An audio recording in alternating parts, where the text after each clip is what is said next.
और बड़ी खबर इस वक्त हम अपने दर्शकों को बता रहे हैं। पिछले 2 घंटे से राहुल गांधी से ईडी दफ्तर में लगातार पूछताछ हो रही है। ईडी दफ्तर के ही बाहर हम वहां मौजूद हैं, जहां ईडी दफ्तर को पहुंचने वाले रास्तों पर बैरिकेडिंग पुलिस ने कर दी गई, धारा 144 लगा दी है। लेकिन हमारे पीछे जो ईडी दफ्तर मौजूद है, यहां तकरीबन 2 घंटे से लगातार राहुल गांधी से पूछताछ की जा रही है। कई ऐसे सवाल नेशनल हेराल्ड से जुड़े हुए हैं जो राहुल गांधी से पूछे जा रहे हैं। ईडी के 4 बड़े अधिकारी राहुल गांधी से इस वक्त ये पूछताछ कर रहे हैं। कई बड़े सवाल भी उनसे किए जा रहे हैं कि आखिर नेशनल हेराल्ड के टेक ओवर के लिए जिस तरह से शेयर का इस्तेमाल किया गया, 38% की आपकी हिस्सेदारी, क्या उसके तमाम कागजात आपके पास में हैं और इसको किस मोड में खरीदा गया, जिस तरह से उसका पेमेंट किया गया, वो मोड ऑफ पेमेंट क्या था, क्या उसके रिसिप्ट आपके पास में? ऐसे कई सवालों का सामना राहुल गांधी को इस वक्त करना पड़ रहा है। 2 घंटे हो चुके हैं, तकरीबन 11:15 बजे राहुल गांधी से पूछताछ ईडी ने शुरू की थी और हमारे पीछे जो ईडी का दफ्तर है, यहां लगातार सुरक्षा के चाक चौबंद इंतजामात हैं। बताया जा रहा है कि एक डिप्टी डायरेक्टर लेवल के बड़े अधिकारी भी राहुल गांधी से पूछताछ कर रहे हैं। सुरक्षा के तगड़े इंतजामात हैं। कई ऐसे सवाल हैं जो राहुल गांधी से किए जा रहे हैं कि एजेएल को यंग इंडिया ने आखिर टेक ओवर कब किया था और इससे जुड़े कागजात कहां हैं, वो सारे कागजात भी मांगे जा सकते हैं। लेकिन कई और ऐसे बड़े सवाल कि 50 लाख रुपए में जो शेयर यंग इंडिया ने एजेएल से खरीदे थे, उसका मोड ऑफ पेमेंट क्या था, किस तरह से पेमेंट किया गया था, ट्रांजैक्शन की क्या रिसिप्ट आप दे सकते हैं? ऐसे कई सवाल हैं नेशनल हेराल्ड से जुड़े हुए, जिस मामले में आरोपी राहुल गांधी से आज सवाल जवाब यहां ईडी के दफ्तर में हो रहा है। और ये तस्वीरें ईडी दफ्तर के बाहर की है। कई ऐसे सवाल राहुल गांधी से भी किए जा रहे हैं कि अगर 38% आपकी हिस्सेदारी थी तो इससे जुड़े हुए कागजात क्या आप हमें दिखा सकते हैं? मोड ऑफ पेमेंट क्या था, आखिर कहां के ये पैसे थे जिससे कि इसे टेक ओवर किया गया था? कई महत्वपूर्ण सवाल हैं जो राहुल गांधी के सामने पिछले 2 घंटे में रखे गए हैं। ये पूछताछ लगातार चल रही है। ऐसे में जबकि राहुल गांधी की तरफ से हमला सरकार पर किया जा रहा है, कांग्रेस पार्टी के कई नेता प्रेस कॉन्फ्रेंस कर रहे हैं और सरकार को घेर रहे हैं, तो वहीं बीजेपी की ओर से आरोप यह लगाया जा रहा है कि अपने भ्रष्टाचार को छुपाने की यह कोशिश की जा रही है। और हमारे साथ ऐसे में हमारे कई सहयोगी मौजूद हैं जो लगातार की अपडेट दे रहे हैं। हमारे साथ संदीप बोल भी मौजूद हैं। इसके अलावा अमित पांडे हमारे सहयोगी हैं, दीपक बिष्ट ईडी दफ्तर में ही मौजूद हैं। संदीप बोल, आपके पास जो ताजा अपडेट है, कई लोगों को हिरासत में भी लिया गया, किस तरह की दलीलें उनकी? प्रशांत, देखिए जिस तरीके से एक तरफ तो पूछताछ हो रही है, 2 घंटे ज्यादा समय हो चुका है ईडी के दफ्तर में, राहुल गांधी को उन सवालों का जवाब देना पड़ रहा है जो कि इस पूरे मामले से जुड़े हुए हैं। लेकिन वहीं दूसरी तरफ गहमा गहमी जो है इस वक्त तुगलक रोड थाने हैं उसमें भी जो है मची हुई है, क्योंकि इस वक्त थोड़ी देर पहले ही जो है यहाँ पे प्रियंका गांधी वाड्रा पहुंची, क्योंकि यहाँ जितने भी ऐसे कांग्रेस के नेता जो कि राहुल गांधी के साथ जो है पदयात्रा करके ईडी के दफ्तर जाना चाहते थे, उनको जो है डिटेन किया गया है। जो जानकारी है उसके मुताबिक केसी वेणुगोपाल यहाँ पे मौजूद है अंदर और हरीश रावत भी मौजूद है। चूंकि जब वो उनको यहाँ लाया गया था तो यहाँ पे काफी सारे जो उनके जो कार्यकर्ता है वो भी यहाँ मौजूद थे। आप देख सकते हैं कि यहाँ पे किस तरीके से बंदोबस्त किए गए हैं कि किसी भी तरीके की कोई अप्रिय घटना यहाँ पे ना हो। जो इस पूरे इलाके में जो है धारा 144 लगा दी गई है और कोशिश यही है, बार बार जो है अनाउंसमेंट किया जा रहा है और ये कहा जा रहा है कि इस जगह को जो है खाली कर दिया जाए। और यही वजह है कि अभी यहाँ पे बहुत ज्यादा कार्यकर्ता जो है जो यहाँ जमा थे वो सबको जो है खदेड़ दिया गया। किसी को भी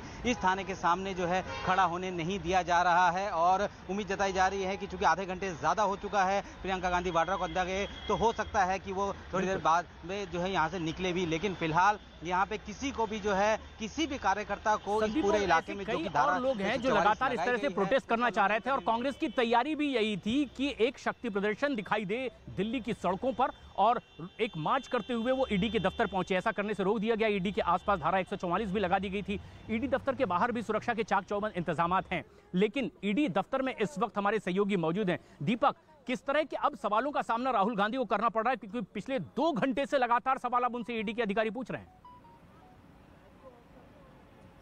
बिल्कुल प्रशांत, देखिए जो सवाल ईडी इस वक्त उनसे पूछ रही है वो सवाल उसी तरह के हैं जो उनकी कंपनी से रिलेटेड हैं, क्योंकि एजेएल को इतनी जो कीमत में खरीदा गया वो क्यों यंग इंडियन ने खरीदा था, यंग इंडियन को बनाने के वक्त किसके दिमाग में, किसके जहन में आया था, किस कंपनी को बनाया जाए, इस कंपनी को कितने पैसों में, कितनी रकम में खड़ा किया, ये सवाल पूछे जा रहे हैं। साथ ही ये प्रतिशत को लेकर बात की जा रही है कि किसका कितना प्रतिशत था, किसने इसमें मैनेजिंग भूमिका निभाई थी, क्योंकि ऐसे सवालों का जवाब, ये 10 ऐसे बड़े बड़े सवाल हैं हैं जिनका सामना इस वक्त राहुल गांधी अंदर कर रहे हैं। हालांकि लंच का समय हो गया है, अभी इस बारे में कोई बाबत जानकारी नहीं मिल पाई कि क्या राहुल गांधी अंदर लंच के दौरान भी सवालों के घेरे में है या अभी उन्हें लंच कराने की कोई कवायद की जा रही है।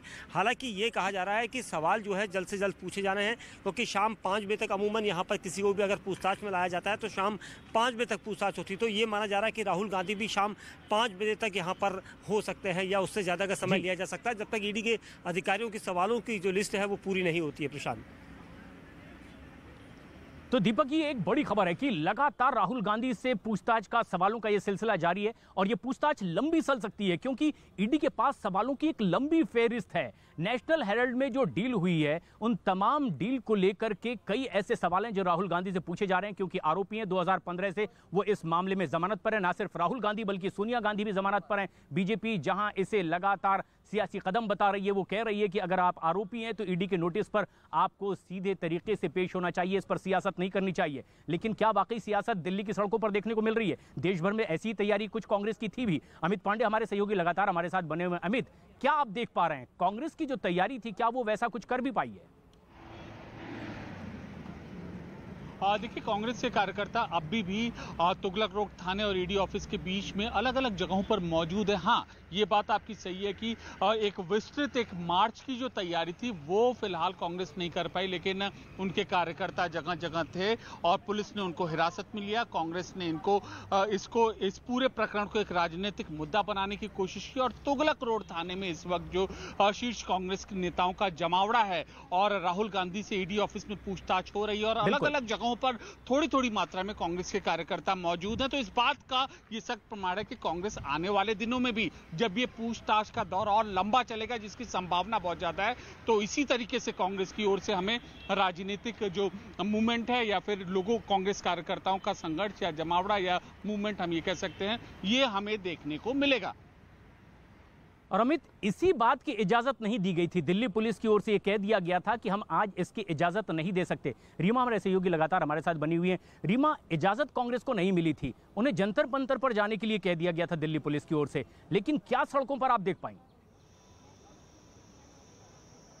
बिल्कुल, सड़कों पे छावनी की तरफ पुलिस ने तब्दील कर दिया था पूरे इलाके को। धारा 144 लागू है, चाहे मैं जहां पे खड़ी हूं यानी कांग्रेस दफ्तर या जहां पे आप मौजूद हैं ईडी दफ्तर, सभी जगहों पे यानी पूरी दिल्ली में जगह जगह पे जहां जहां इस बात की संभावना थी या परमिशन लेने की कोशिश की गई थी कि यहां कांग्रेस पार्टी के कार्यकर्ता रहेंगे, उन जगहों पे पुलिस की बैरिकेडिंग, पुलिस की तमाम गाड़ियां, पुलिस की तमाम तैयारी। अभी भी जहां मैं हूं कांग्रेस पार्टी के दफ्तर में, वहां कांग्रेस के कार्यकर्ता भले ही यहां से मूव कर रहे हैं, कुछ जा रहे हैं ईडी दफ्तर, कुछ थाने जा रहे हैं, लेकिन यहां पुलिस अभी भी मौजूद है। पुलिस को पता है कि यहां पे एक बार फिर से जमावड़ा लगाने की कोशिश होगी और जो कि नियमों का उल्लंघन हुआ। एक तरफ ईडी के सवालों का सामना राहुल गांधी कर रहे हैं, एक सवालों की लंबी फहरिस्त है जिसमें उनकी कंपनी को लेकर, जिसमें 38% उनका शेयर है और 38% उनकी मां यानी सोनिया गांधी का शेयर है। तो उस एंगल से जांच प्रक्रिया आगे बढ़ी है, सवाल से उनका सामना हो रहा है। लेकिन मैं पहले भी अपने दर्शकों के सामने दोहरा चुकी हूं कि ये पहली दफा नहीं हो रहा है कि किसी सियासी पार्टी के कोई प्रमुख चेहरा अगर सवालों के घेरे में है तो ये लगातार अपडेट्स हम अपने दर्शकों तक पहुंचाते रहेंगे। ईडी दफ्तर में राहुल गांधी से लगातार सवालों का सिलसिला जारी है, लेकिन उत्तर प्रदेश के प्रयागराज में भी एक्शन हो रहा है। क्या हो रहा है, सीधे जानने के लिए स्टूडियो चलते हैं अपनी सहयोगी सबीना के पास।